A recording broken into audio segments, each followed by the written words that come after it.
लोगों से ये अपेक्षा करना कि सीज फायर या सारी चीज़ों की जानकारी उन्हें तुरंत मिल जाए, हालांकि सोशल मीडिया का दौर है, लेकिन आपसे मैं कई बार कहता हूं कि कॉफ़ी होम में बैठने वाले लोग थोड़े चिंतनशील और सारे विषयों की जानकारी रखने वाले होते हैं। तो कई बार इस तरह के मुद्दों पर मैं ये जगह अगर दिल्ली में रहता हूँ तो मुझे मुफीद लगती है।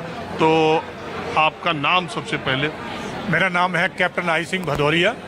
अच्छा। और वर्तमान में सेवानिवृत्त हूँ आर्मी से। वैसे तो आर्मी का जवान कभी सेवानिवृत्त नहीं होता है, एक तरह से ये कहेंगे कि अवकाश पे होता है। जब भी उसकी ज़रूरत होती है आर्मी को, तुरंत आर्मी कहती है तो वो आर्मी जाके दोबारा अपनी सेवा फिर देना शुरू करता है।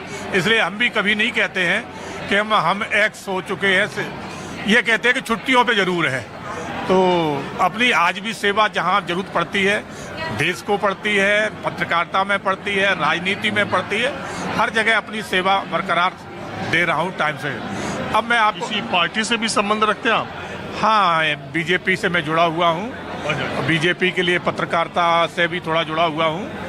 हाँ, बीजेपी के लिए कोई बात नहीं है।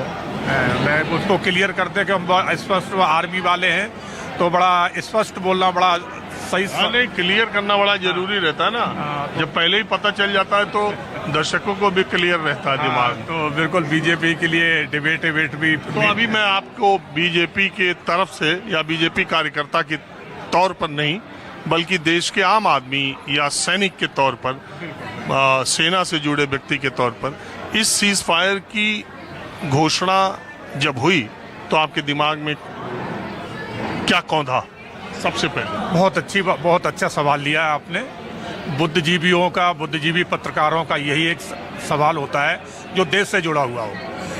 जब घोषणा हुई तो जो मेरी अपनी सोच है, मैं इसमें पार्टी और उसको नहीं लाऊंगा, ये मेरे व्यक्तिगत अपने ओपिनियन है। जब घोषणा हुई तो उसमें मेरा एक ही विचार था कि भारतीय सेना जिस तरह से कार्य कर रही थी, बहुत ही उम्दा किस्म का कर रही थी।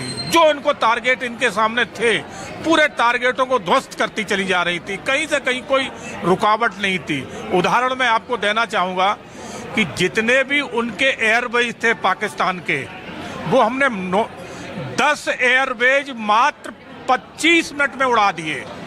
उनको चलने लायक नहीं रखा, उनको किसी लायक नहीं रखा। जिसके एयरबेस ही उड़ जाएं तो वो फ्लाइटिंग नहीं कर पाएगा। और उसमें आज जो हमारा सबसे बड़ा हमारे जो रॉकेट है, वो जो हमारा एक रसिया से हमें मिला है S4 जो हमें मिला, एयर डिफेंस सिस्टम S400।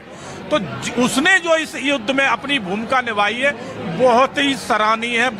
उसकी जितनी आप तारीफ करें, उसका जितना कहें, बहुत ही वो एक सोच से भी परे निकल गई।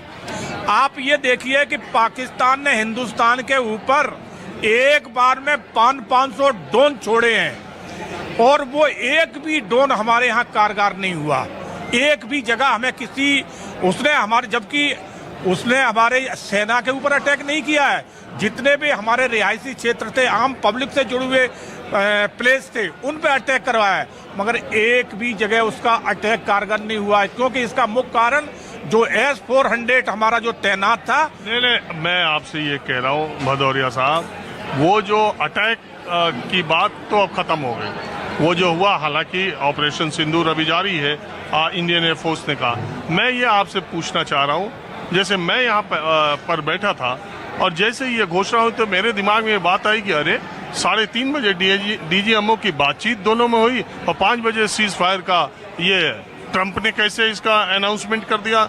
वो तीसरा कंट्री अमेरिका बैठा बैठा चौधरी बन रहा बहुत ज़्यादा, और सीज फायर हो भी गया। ये इतना तो आपके दिमाग में कौधा नहीं? बिल्कुल हमारे दिमाग में भी कौंधा। हमने शुरुआत में वही शब्द आपके लिए यूज किए थे कि हमारी सेनाएं एडवांस चल रही थी, आगे बढ़ रही थी।